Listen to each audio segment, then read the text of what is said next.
warahmatullahi wabarakatuh. Selamat siang saudara semua. Jumpa lagi pada acara Bincang Santai PTA Ambon. Saya Anitua Huns dengan narasumber kita kali ini Bapak Dr. Andes Abdul Qadir SHMH. Bagaimana kabar Pak? Sehat? Waalaikumsalam warahmatullahi wabarakatuh. Mbak Ani Najwa, alhamdulillah saya sehat sehingga bisa datang menghadiri undangan Mbak Ani dalam acara bincang-bincang yang diselenggarakan oleh PTA Ambon. Ya, terima kasih. Topik kita kali ini yaitu beberapa sebab yang menjadi halangan menerima warisan. Ya, Bapak, pertanyaan saya yang pertama, sebab-sebab apa saja seseorang itu menerima warisan, Pak? Ya. Terima kasih Mbak Ani atas pertanyaannya. Bahwa orang hidup itu melalui tahapan-tahapan mulai lahir, kawin, kemudian punya keluarga atau keturunan, kemudian meninggal.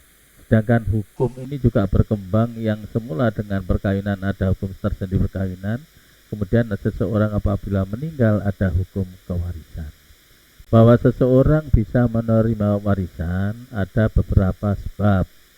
Yang pertama yaitu karena sebab ada hubungan darah atau pertalian darah. Yang kedua, seseorang bisa menerima warisan karena sebab perkawinan. Dalam hukum Islam, seseorang bisa menerima warisan karena faktor memerdekakan budak.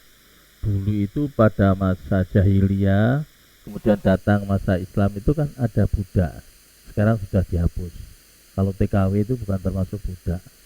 Sehingga seseorang apabila memerdekakan si hamba, itu bahwa orang yang memerdekakan itu apabila hamba sahaya itu meninggal, maka dia dapat menjadi ahli waris si budak.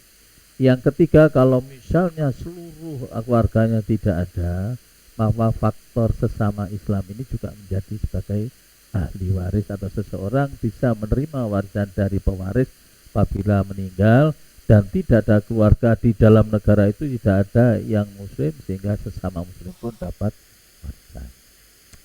Nah, perlu saya jelaskan bahwa seseorang mendapat warisan karena faktor pertalian darah. Seperti seorang ayah dan ibu punya anak. Ini karena ada kaitan, ada pertalian darah, maka apabila orang tua ini meninggal, maka anak memperoleh warisan. Begitu juga sebaliknya, apabila seorang anak ini meninggal, maka orang tua ini sebagai ahli waris daripada si anak. Sehingga pertalian darah inilah yang menentukan seseorang tersebut memperoleh warisan.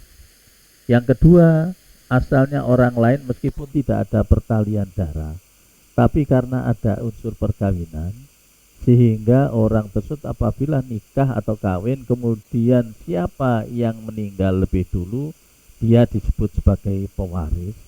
Kemudian orang yang meninggal belakangan sebagai ahli waris. Nah, ini juga merupakan unsur-unsur atau rukun daripada warisan. Tadi itu menerima warisan ya Pak. Iya, Sekarang kita tanya lagi yang kalau tidak menerima, halangan tidak menerima warisan itu sebab-sebabnya apa saja Pak? Iya.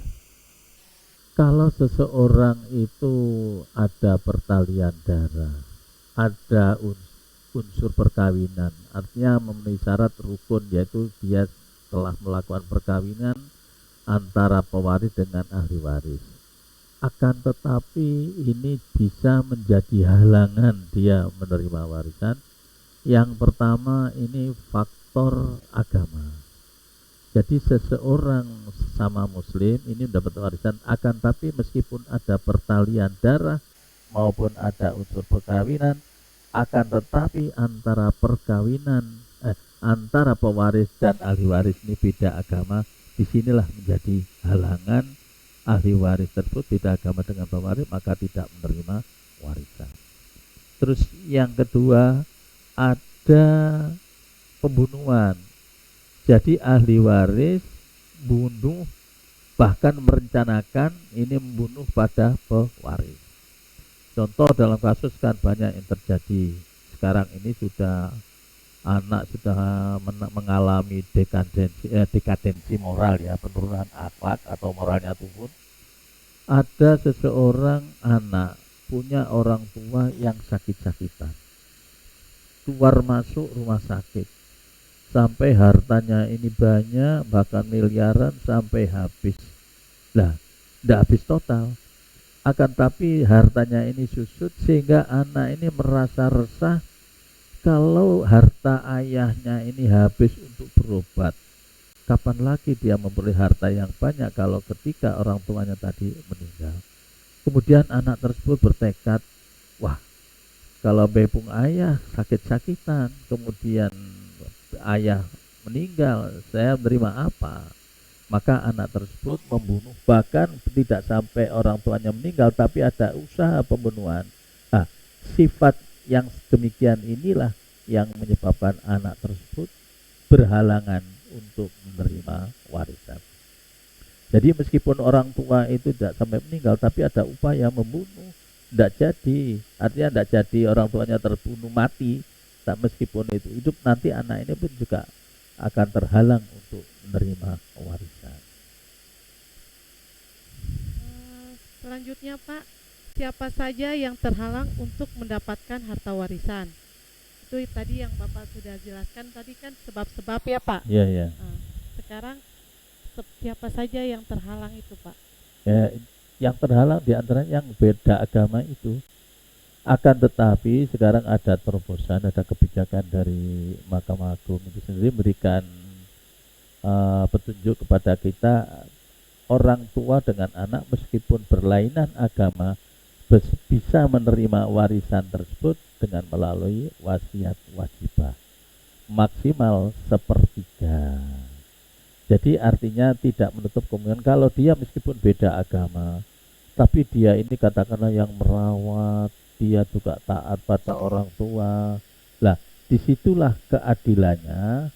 Hukum Islam itu memberikan solusi bahwa ahli waris meskipun beda agama dengan pewaris atau sebaliknya, maka bisa menerima harta warisan itu, akan tapi bukan warisan yang diterima, akan tapi melalui wasiat wajibah tadi.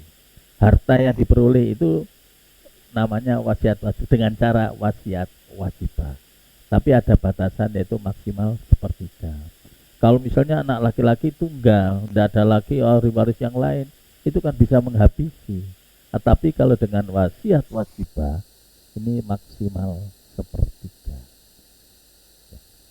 Pertanyaan kita yang terakhir ini Pak. Ya, ya. Bapak bisa jelaskan nggak cara-cara pembagian warisan menurut hukum Islam? Garis besar saja Pak. Oh ya. Jadi untuk itu yang namanya tirkah ya. Jadi tadi juga lupa ini terloncati bahwa hukum warisan ini kan ada 3 hal yang perlu kita perhatikan. Yang pertama harus ada pewaris. Yang kedua ada ahli waris. Yang ketiga ada harta warisan yang disebut tirkah. Sehingga ketiga-tiganya ini harus ada. Pewarisnya harus ada, ahli warisnya ada, tirkahnya harus ada atau harta warisan. Jadi kalau seseorang mau bagi warisan, yang pertama diperhatikan harus ada yang meninggal. Jangan sampai punya harta tapi nggak ada yang meninggal, ini juga nggak berlaku hukum waris. Jadi yang pertama harus ada pewaris, orang yang meninggal. Yang kedua, bahwa orang yang meninggal ini juga punya ahli waris. Nah, kalau tidak ada ahli warisnya kan nggak akan jalan hukum warisnya. Yang ketiga ini harta warisan. Jadi harta warisan ini pun juga gitu. Percuma ada pewaris, ada ahli waris kalau tidak ada hartanya. Mau apa yang dibagi? Nah, sekarang untuk porsi pembagian ahli waris ini memang tergantung kasusnya atau ahli waris yang masih hidup. Akan tapi ada yang namanya ashabul furud, yaitu ada bagian-bagian tertentu. Misalnya orang tua mendapat 1/6 ayah. Kemudian istri apabila tidak punya anak mendapat 1/4. Apabila punya anak mendapat 1/8. Kemudian suami ini apabila tidak punya anak mendapat setengah. Kemudian apabila punya anak 1/8. Nah, pada prinsipnya kalau anak-anaknya si pewaris ini ada laki, ada perempuan, ini pada prinsipnya bahwa bagian laki-laki dan perempuan itu sama halnya dengan 2:1. Ini pun juga tergantung daripada ahli waris yang masih hidup. Ya. Itu garis besarnya seperti itu. Terima kasih Pak sudah menjelaskan kepada kami. Moga apa yang disampaikan oleh Bapak Dr. Andes Abdul Qadir SHMH dapat bermanfaat bagi kita semua. Demikian saudara semua, semoga apa yang disampaikan dapat menjadi pengetahuan bagi kita. Ya. Wassalamualaikum warahmatullahi wabarakatuh. Selamat Waalaikumsalam. siang.